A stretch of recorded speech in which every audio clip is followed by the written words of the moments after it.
Hey guys, the Iceman here on this late Thursday night, and I'm going to tell you one thing. I went into watching TNA not expecting much at all, just for everything that's been going on in TNA as of late, and I want to tell you, I was totally shocked tonight.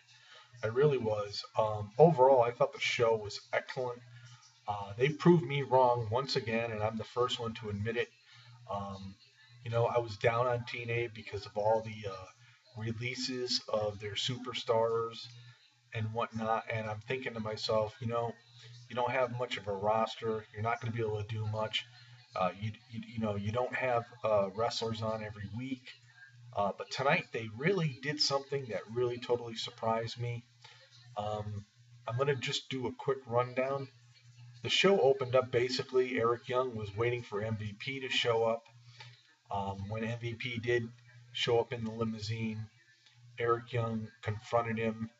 Uh, they tried to battle it out a little bit, and Eric Young told him that he wanted him later tonight and not wait for Slammiversary. So that led me to believe, okay, um, this ought to be pretty interesting. So I was really looking forward to that. So and I think we really got more than what we bargained for. Uh, Tonight as well, we also saw Gail Kim come out and face Velvet Sky. The beautiful people, of course, Angelina Love was out there. Um, Pretty good match, but you always know that it's going to be a two-on-one deal when you know when uh, the beautiful people are together. So Gail Kim proved that she, not only was the original Knockouts and helped make the Knockout division, but she also proved that she can overcome diversity. And when there is an extra opponent to contend with, you can overcome. And she did. She ended up defeating Velvet Sky tonight. Now, in a handicap match, we saw Willow, aka Jeff Hardy, go up against Magnus and his buddy Bram. This match, one would think that, you know, with the likes of Magnus and the new arrival of Bram and his devastation that he's shown from last week, that this match was a no-brainer. It was going to be won by Magnus and Bram, but Jeff Hardy played it smart. Willow, I should say, played it smart, and in the long run, Bram was outside the ring. He threw in a crowbar to Magnus, basically to just, conk him off the head, get it over with. Magnus kicked the crowbar out of the ring, and before you knew it, Willow got the pin on Magnus. And that was a very interesting segment. Like I said earlier in a video, I think Magnus is showing signs of turning face again. So, but it was a pretty good match.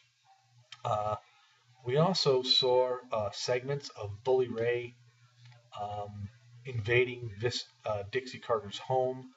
Um, and of course, Dixie arriving at home with Rockstar Spud had noticed that there's tables outside spray painted Dixie Fears Bully.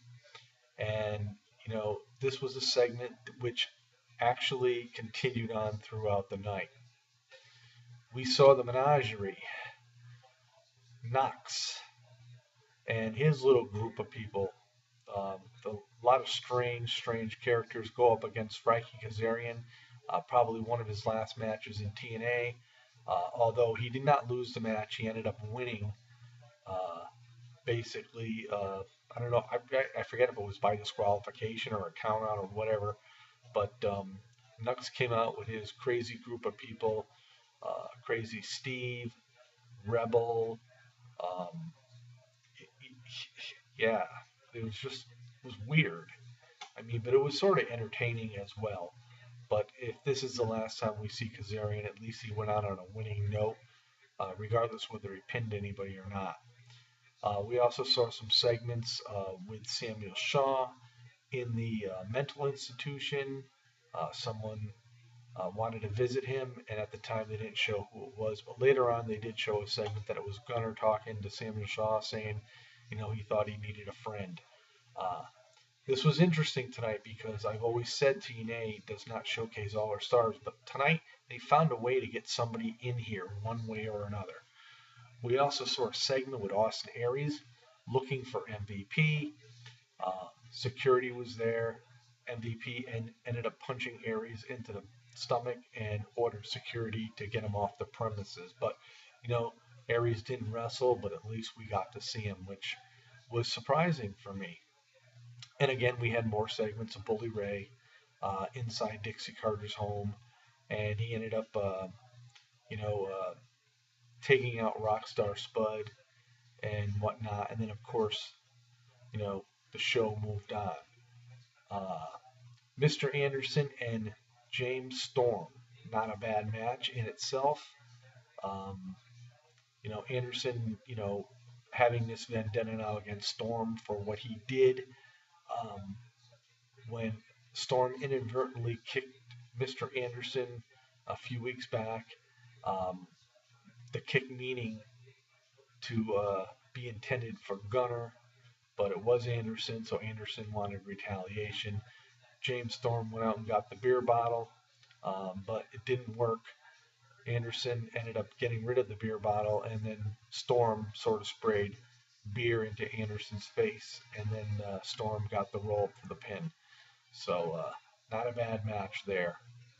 And I'm going to tell you, again, we go back to segments with Dixie and Bully Ray, and Dixie got into her home and she found Rockstar Spud obviously tied up. And then Bully Ray was hiding behind the door. And Bully Ray told Dixie, all you have to do if you want to make this go away is say Dixie fears Bully.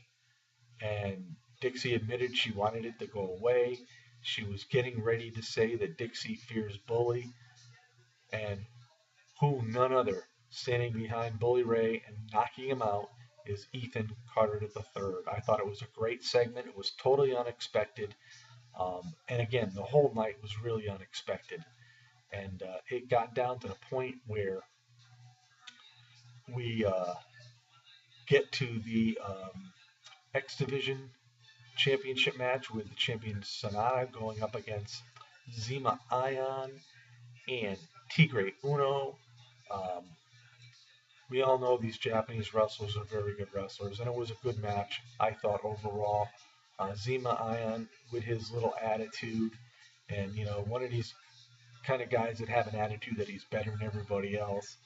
But it came down to the point where, you know, I honestly thought Sonata was going to lose tonight because he is supposed to be going back and just start wrestling in Japan once again. But the match went on for a little bit, and all three competitors were showing what they have. As we all know, Zima Ion's not a bad wrestler in the ring. He was the X Division champion at one time, but unfortunately for him, Sonata ended up getting the pin on him. But not before showcasing what he can do. Was really a good match in my eyes. And we go to the main event, which the main event totally threw me off. Earlier, MVP had damaged the arm of Eric Young, so we all knew that Eric was going to be a little, you know, less than 100% in this match. But Eric gave it his all, and those two battled it out like we haven't seen those two do before. And it was a really, really good match, and it got to the point where, you know, Eric was taking control over MVP, and then who, none other, comes into the ring is Kenny King. I've been complaining about not seeing Kenny King for so long, and he finally shows up in TNA. And at first I thought he was, you know, going to go after MVP because they had a confrontation weeks ago. But what does he do? He attacks Eric Young. So it's a 2-on-1 attack by MVP and Kenny King on Eric Young. And then all of a sudden, music hits, the crowd goes nuts. Here comes flying into the ring Bobby Lashley. And I'm saying to myself, all right, Lashley coming to the rescue of Eric Young. And what happens? Lashley turns on Eric Young. And Eric Young was left laying on the ring mat. Unfortunately, there was no result of this match. Referee Hebner would not have anything to do with it. Kenny King basically hit Hebner and threw him out of the ring. So there was really no decision for this match. And but it all ended with Bobby Lashley, MVP, and Kenny King standing very tall in the ring. I went into the show not expecting a heck of a lot, but I came out of it really enjoying it. I'm glad I stayed up and I'm glad I watched it. Um, I was on Facebook right after the show was over, and of course, there's people on NoDQ.com discussing it, saying that TNA was awful, like it always is, and whatnot. Well, you know something? NoDQ.com is a WWE mark website, and if anybody has been to that site, they know that. So no matter what TNA does, they're gonna say it wasn't very good. But in my eyes, I thought the show was great. I think for all you out there that didn't see it, um, check it out when you get the opportunity because I totally, fully enjoyed it. It it went past my expectations like by far. I mean, I've been down on TNA for what's been going on the management side, and I also, been complaining about the fact that I haven't seen an Aries, I haven't seen a Kenny King, and tonight at least I got to see him, maybe in a small capacity, but they still were on the show. And to me, that's all that matters. I thought TNA did a great job for the show tonight, and I'm looking forward to next week. I mean, it relived my interest 100%.